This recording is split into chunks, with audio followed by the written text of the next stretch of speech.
नमस्कार। Kumar astro science में आपका स्वागत है मेरे एक नए वीडियो के साथ। आज के इस वीडियो में मैं आपको भवन निर्माण में भवन के अंदर किचन के विषय में बतलाऊंगा कि किचन हमें किस प्रकार बनाना चाहिए।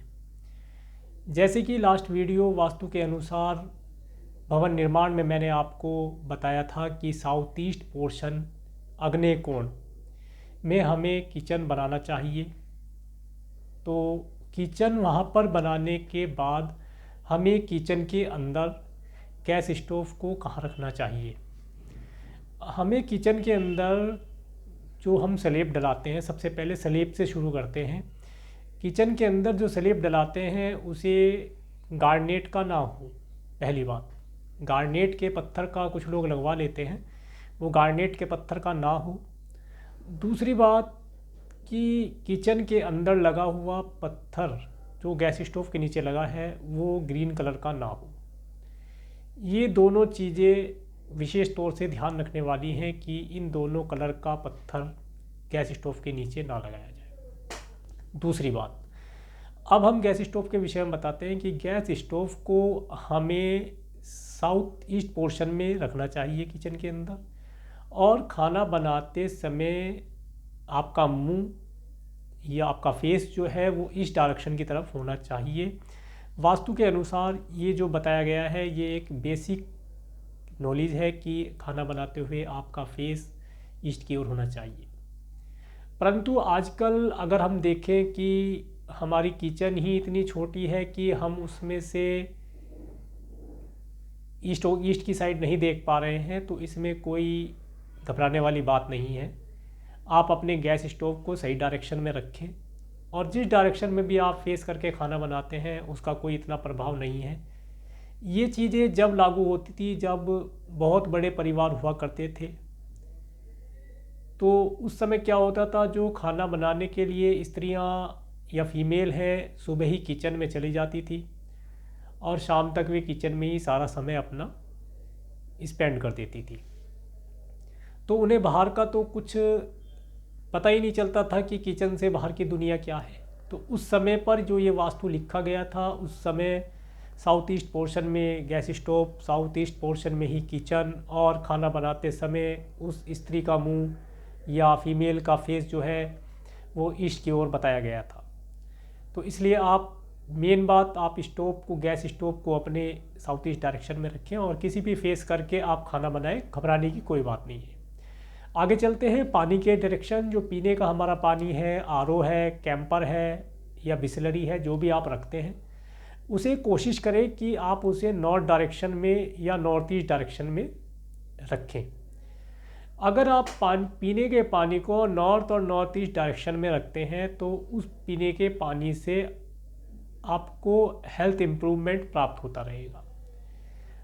वो उस डायरेक्शन में रखा हुआ पानी अगर आप पीते हैं तो आपको बीमारियां नहीं होंगी और आप अपने आप को हैप्पी और इम्यूनिटी स्ट्रॉन्ग महसूस करेंगे। तो इस डायरेक्शन में आप पीने का पानी रखें।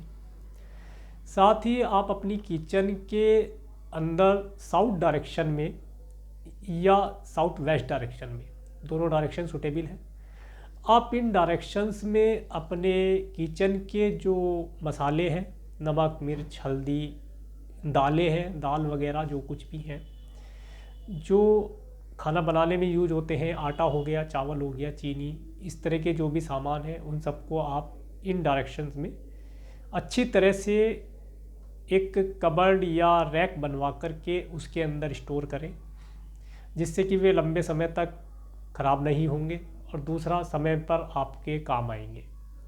ये बहुत आवश्यक चीज़ है कि हमारे द्वारा स्टोर किया हुआ भोजन, कच्चा भोजन जिसे कह सकते हैं, वो लंबे समय तक सही रहे, ख़राब ना हो और साथ ही हमें ज़रूरत पड़ने पर हमारे काम आए। इसके बाद अगर हम फ्रूट्स की और वेजिटेबल्स की बात करते हैं जो अभी बनी नहीं है, तो उसके लिए हमें किचन के अंदर इस डायरेक्शन का प्रयोग करना चाहिए। इस डायरेक्शन में अगर हम फ्रूट्स रखते हैं तो बहुत अच्छा है। और जो कच्ची वेजिटेबल्स है उसे आप अपनी किचन के वेस्ट डायरेक्शन में भी रख सकते हैं। वहाँ रखने से आपको जो है किचन में कभी भी वेजिटेबल्स और फ्रूट्स की कमी नहीं होगी। आपकी किचन हमेशा फ्रूट और वेजिटेबल्स से भरी रहेगी।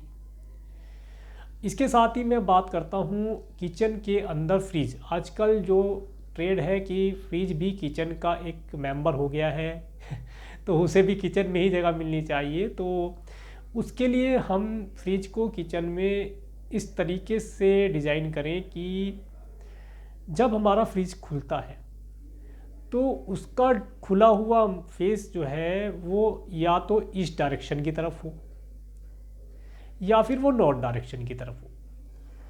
अगर आपका फ्रिज ईस्ट और नॉर्थ डायरेक्शन की तरफ खुलता है तो वह कभी भी खाली नहीं रहेगा।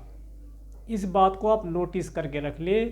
अगर आपका फ्रिज ईस्ट या नॉर्थ डायरेक्शन की तरफ खुलता है तो वह कभी खाली नहीं रहेगा। उसके अंदर खाने पीने की सामग्री समय अनुसार आती रहेगी और जाती रहेगी, और उसके अंदर रखे हुए सामान, सब्जियां, साग इत्यादि खराब नहीं होंगे। तो इसलिए फ्रिज को हमें इन डायरेक्शन में लगाना चाहिए। इसके साथ ही आजकल ओवन भी हमारी किचन का एक मेंबर बन गया है। ओवन से भी हम बहुत तरह की चीज़ें बनाते हैं। तो ओवन को आप अपनी किचन के वेस्ट डायरेक्शन में भी लगा सकते हैं और साथ साथ आप उसे साउथ ईस्ट डायरेक्शन में भी लगा सकते हैं, क्योंकि वो अग्नि क्रिएट करता है। अग्नि क्रिएट करके वो भी भोजन बनाने का काम करता है। तो इसलिए उसे साउथ ईस्ट डायरेक्शन में रख करके अच्छा रिजल्ट प्राप्त किया जा सकता है। अब आगे आते हैं, हम किचन के अंदर जो सिंक लगी होती है जिसमें हम डिश वगैरह, बर्तन वगैरह साफ़ करते हैं। सबसे पहली बात कि स्लैब पर जहाँ हमने गैस स्टोव रखा है उसी डायरेक्शन में या उसी की सीध में, उसी लाइन में हमें सिंक नहीं लगाना चाहिए। हमें उससे अलग डायरेक्शन में सिंक लगाना चाहिए। जो पानी की डायरेक्शन है उस डायरेक्शन में अगर लगाते हैं तो बहुत अच्छा है। नॉर्थ पानी की डायरेक्शन है, वहाँ लगाते हैं, बहुत अच्छा है। अगर वहाँ नहीं लगा सकते तो गैस स्टोव से अदर डायरेक्शन में आप उसे लगाएं। इससे अगर आपने गैस स्टोव और पानी की सिंक को एक ही प्लेटफॉर्म पे लगा दिया, इससे होता क्या है कि भवन स्वामी और जो घर की फीमेल्स हैं उनके बीच में तकरार उत्पन्न होता है, आपस में मिसअंडरस्टैंडिंग होती है और घर में खुशी का माहौल नहीं बन पाता। इसलिए इस डायरेक्शन को बचा कर के पानी को लगाना चाहिए। ये चीज़ें हो गई किचन के अंदर की। एक चीज़ मैं और आपको बतलाना चाहूँगा जो वास्तुशास्त्र के अंदर बहुत विशेष तौर से बताई गई है। भवन निर्माण में भवन के अंदर सबसे ऊंचा फर्श का जो फ्लोर है वो किचन का बताया गया है। उसका लॉजिक भी है। उसका लॉजिक ये भी हो सकता है कि अगर किचन का फ्लोर ऊंचा होगा तो उसके अंदर चींटे, चूहे, कीड़े मकोड़े इजीली नहीं पहुंच पाएंगे क्योंकि उसकी हाइट ज़्यादा होगी। परंतु आजकल के टाइम में ज़्यादा ऊंचा फ्लोर नहीं बना सकते, तो फिर भी घर के आम फ्लोर से थोड़ा सा ऊंचाई करके किचन का फ्लोर बनाना चाहिए, क्योंकि किचन मतलब अग्नि, अग्नि का स्थान सर्वोपरि रखा गया है और इसीलिए किचन का फ्लोर थोड़ा सा ऊंचाई देकर बनाएं। मैं आशा करता हूँ आपको मेरा ये वीडियो अच्छा लगा होगा, और अगर आपको मेरा वीडियो अच्छा लगा है तो प्लीज़ मेरे इस वीडियो को लाइक करें, और अगर आप मेरे चैनल पर नए हैं तो मेरे चैनल को सब्सक्राइब करें, जिससे आने वाले नए वीडियो का नोटिफिकेशन आप तक पहुंच सके। आने वाले वीडियो में मैं आपको पूजा घर के विषय में बतलाऊंगा, जिसके ऊपर मैंने पहले भी एक वीडियो बनाया था कि पूजा घर कहाँ बनाएं, किस प्रकार का मंदिर बनाएं, इसके विषय में मैंने बताया था। पर फिर भी मैं आपको भवन निर्माण के समय जो आप बना रहे हैं उसके अकॉर्डिंग मैं पूजा घर के बारे में बतलाऊंगा।